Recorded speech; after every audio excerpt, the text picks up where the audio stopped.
जय मसीह। इस सबैको लागि हाम्रो प्रभुलाई धन्यवाद र विशेष गरी धेरै सँगसँगै गर्नुहुने दिदीलाई धन्यवाद मलाई सबै विशेष गर्नुभयो र विशेष गरी त आदरणीय बुवालाई मेरो बाबालाई ह्याप्पी बर्थडे र जन्मदिनको धेरै धेरै शुभकामना अनगिन्ती शुभकामना म दिन चाहन्छु। अनि म उहाँको उत्साहको निम्ति मैले चाहिँ लेखेको छु है, त्यो चाहिँ म भन्नेछु। मेरो बाबा जसमा म येशू ख्रीष्टको छाया देख्दछु, मैले मेरो मनदेखि नै बाबा सम्झेको छु, जसबाट मैले बाबा र अब्बाको माया अनि साथ सफल उत्साह पाएको छु। मैले मेरो जीवनमा आजसम्म यस्तो अगुवा देखेको थिएन, ख्रीष्टको खातिर मर्न पनि तयार अनि बाँच्न पनि तयार हुने। दिने र लिने कसैबाट पनि केही पाउँछु भन्ने होइन, तर निस्वार्थ हृदयले एकहोरो ख्रीष्टको खातिर काम गर्ने ख्रीष्टको असल र प्रिय छोरा हजुर हुनुहुन्छ। ख्रीष्टको लागि अपमान र हेपाइ पनि सहन सक्ने तपाईँ एकदमै महान हुनुहुन्छ। तपाईँले ख्रीष्टको खातिर धेरै कुराहरू गुमाउनु भएको छ र सहनु भएको छ, आफ्ना खुसीहरू पनि त्याग्नु भएको छ। मेरो मन सधैँ तडपिन्थ्यो अङ्कको लागि र साँचो गोठालाको लागि। म सधैँ रुने गर्थेँ त्यो ठाउँमा, तर कोही पनि थिएन र मैले मेरो जीवनमा कहिले पनि भेटाएन। हजुर अनि हजुरको फ्यामिली मेरो प्रार्थनाको उत्तर हुनुहुन्छ।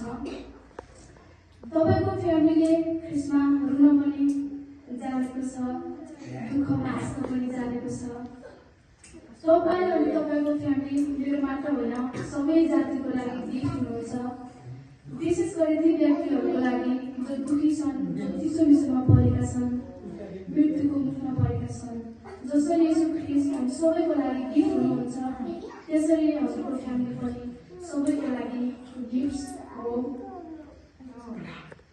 माया नपाएकाहरूको लागि र दिन दुखीहरूको लागि यसले पठाएको स्पेसल गिफ्ट हुनुहुन्छ तपाईँको फ्यामिली।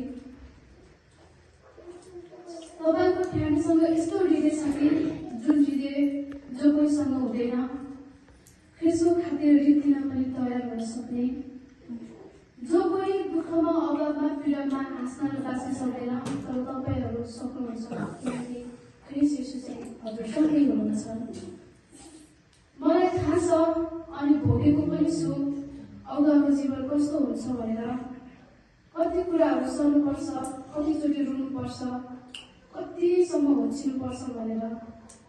तर पनि त्यो अवस्थामा पनि हुँदै गर्दा नि प्रभुमा आनन्दित हुन सक्ने तपाईँको फ्यामिली हुनुहुन्छ अनि तपाईँ हुनुहुन्छ। म यो समयमा फिलिपी 4:4 दाबी गर्दछु, प्रभुमा सधैँ आनन्द गर्नुहोला। जति नै अनुहारमा खुसी देख्दछु त्यति नै दुःख पनि लुकेको छ, त्यो म महसुस गर्न सक्छु। तर यो सबै कुराभन्दा पनि एकदम खुसीको कुरा छ यो छ कि सर्वशक्तिमान परमप्रभु चाहिँ तपाईँ अनि तपाईँको फ्यामिली, तपाईँको चर्च, तपाईँको विश्वमा चाहिँ हुनुहुन्छ। आमेन।